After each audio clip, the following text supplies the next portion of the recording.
ان کافروں سے کہو کہ بھلا دیکھو تو اگر اللہ تمہارے کان اور آنکھیں چھین لے اور تمہارے دلوں پر مہر لگا دے تو اللہ کے سوا کون سا معبود ہے جو تمہیں یہ نعمتیں پھر بخشے؟ دیکھو ہم کس کس طرح اپنی آیتیں بیان کرتے ہیں، پھر بھی یہ لوگ روگردانی کیے جاتے ہیں۔ کہو کہ بھلا بتاؤ تو اگر تم پر اللہ کا عذاب بے خبری میں یا خبر آنے کے بعد آئے تو کیا ظالم لوگوں کے سوا کوئی اور بھی ہلاک ہوگا؟ اور ہم جو پیغمبروں کو بھیجتے رہے ہیں تو خوشخبری سنانے اور ڈرانے کو، پھر جو شخص ایمان لائے اور نیکوکار ہو جائے تو ایسے لوگوں کو نہ کچھ خوف ہوگا اور نہ وہ غمگین ہوں گے، اور جنہوں نے ہماری آیتوں کو جھٹلایا ان کی نافرمانیوں کے سبب انہیں عذاب پہنچے گا۔ کہہ دو کہ میں تم سے یہ نہیں کہتا کہ میرے پاس اللہ تعالیٰ کے خزانے ہیں، اور نہ یہ کہ میں غیب جانتا ہوں، اور نہ تم سے یہ کہتا ہوں کہ میں فرشتہ ہوں۔ میں تو صرف اس حکم پر چلتا ہوں جو مجھے اللہ کی طرف سے آتا ہے۔ کہہ دو کہ بھلا اندھا اور آنکھ والا برابر ہوتے ہیں؟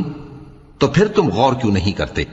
اور جو لوگ خوف رکھتے ہیں کہ اپنے پروردگار کے روبرو حاضر کیے جائیں گے اور جانتے ہیں کہ اس کے سوا نہ تو ان کا کوئی دوست ہوگا اور نہ سفارش کرنے والا، ان کو اس قرآن کے ذریعے سے نصیحت کرو تاکہ پرہیزگار بنے۔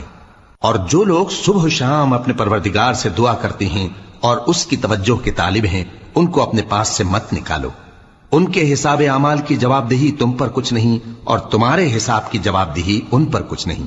بس ایسا نہ کرنا، اگر ان کو نکالو گے تو ظالموں میں ہو جاؤ گے۔ اور اسی طرح ہم نے بعض لوگوں کی بعض سے آزمائش کی ہے کہ جو دولت مند ہیں وہ غریبوں کی نسبت کہتے ہیں کیا یہی لوگ ہیں جن پر اللہ نے ہم میں سے فضل کیا ہے؟ کیا اللہ شکر کرنے والوں سے واقف نہیں؟